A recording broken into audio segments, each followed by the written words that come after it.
This clip is brought to you by SaveWithConrad.com.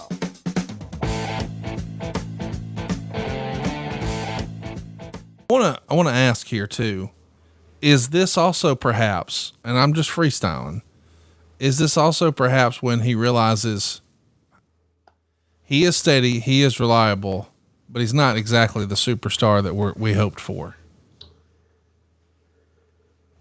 I think Vince kind of still looked at it as, we'll get there.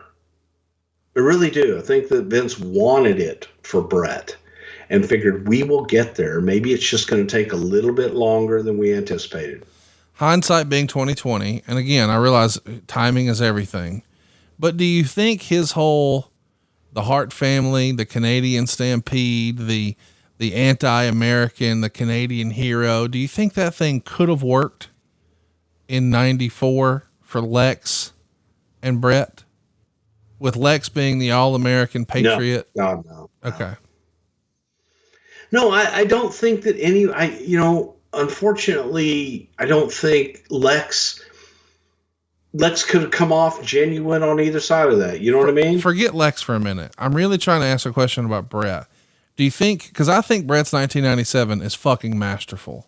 I think if you take Bret's 1997, you can put it up against almost anybody as far as the promos, the in-ring work, the character work. I was more invested in Bret's 1997 creative body of work than any other year by a mile. And it felt real. And I guess my question is we're trying to find, okay, he's our steady, reliable, he's always going to have good matches, blah, blah, blah. But that's him as a babyface. Do you think Bret could have turned that knob to 11 as the Canadian hero here in 94 and been a heel? No, because he wasn't the Canadian hero yet. I think Bret needed that run as a champion and as the end all be all to get you to that point. I see. That makes sense. Let's do some questions here from fans. We've got Ontario Wildman Podcast. I guess we're getting creative with how we're plugging here. Was selecting Bret Hart to become the main event guy a strategic move to redirect eyes and change people's minds of what wrestlers are supposed to look like because of the steroid trial? Or was Bret truly picked because he was supposed to be the next Hulk Hogan? So, we didn't talk about the steroid trial, but I do think that's worth mentioning. You want a guy who can be your poster boy, who doesn't look like the anabolic warrior, as I think some have called the Ultimate Warrior. That has to play. Just Goose in California call him that. But anyway, I think, no, the idea to change, the idea to give a completely different presentation, yes. But how Bret was picked was looking at specifically reaction that he had received on the last few international tours, his dependability, and the length of time that he had been there, and to be something different, not to be the next Hulk Hogan. And that's when we made the mistake in sometimes saying, well, would we have done this with Hulk? Bret wasn't Hulk. It was different. And that was also the beginning of it, man. We got to present different. Then we would ask the question. So that was on us. But Bret was the guy because he was a dependable guy, solid. You knew exactly what you were getting.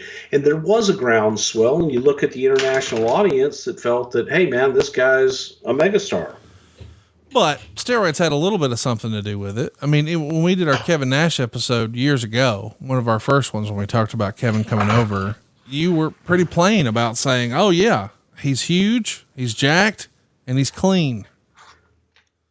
So that has Kevin Nash being clean? Yeah.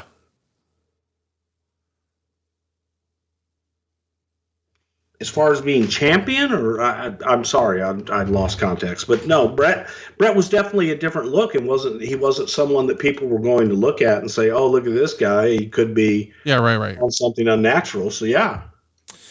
And it's a shame that you guys didn't go with Tito. Let's move on. I feel strongly that saving money is important. If it's not something we worry about now, boy, we are really going to worry about it later. And I want to help you get out of debt faster and do it with cheaper monthly payments. I'm talking to you if you're in a 30-year loan. Now is the time to take years off of your loan. We're routinely helping our listeners cut 5, 10, even 15 years off their loan. And you can do this without perfect credit, with no money out of pocket. You've just got to start at SaveWithConrad.com. Is this the first time you saw Vince with no answer? I'm not. No, because there were answers. There were two answers. Well, it was just how do you get to it? I'm with you on there could be two potential things, but it feels like, and I could be wrong, I don't know him.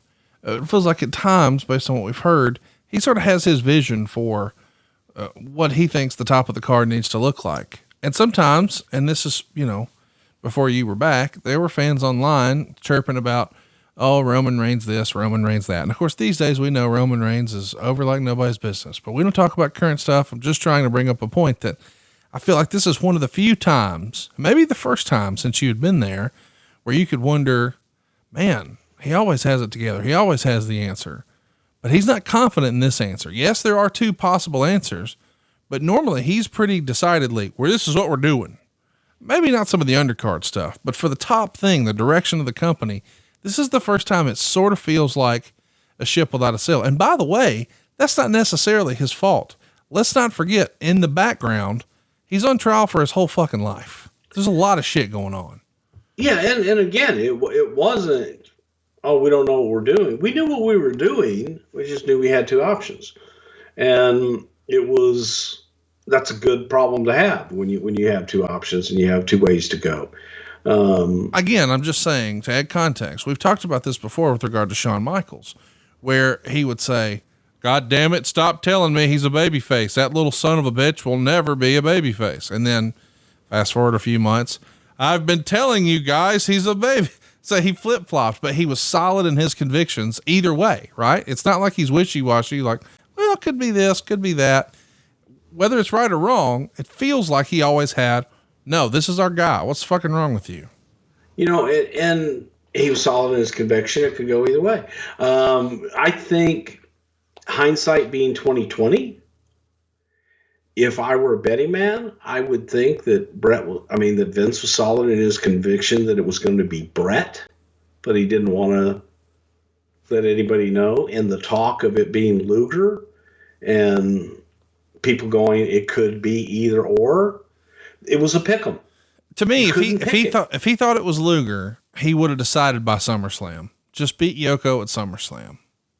But when he didn't go that way, it feels like, if he was really sold on him, he would have did it, but he didn't. So it's going to be Bret. Maybe. Hey, it's Conrad Thompson. Thanks for checking out the podcast here on YouTube.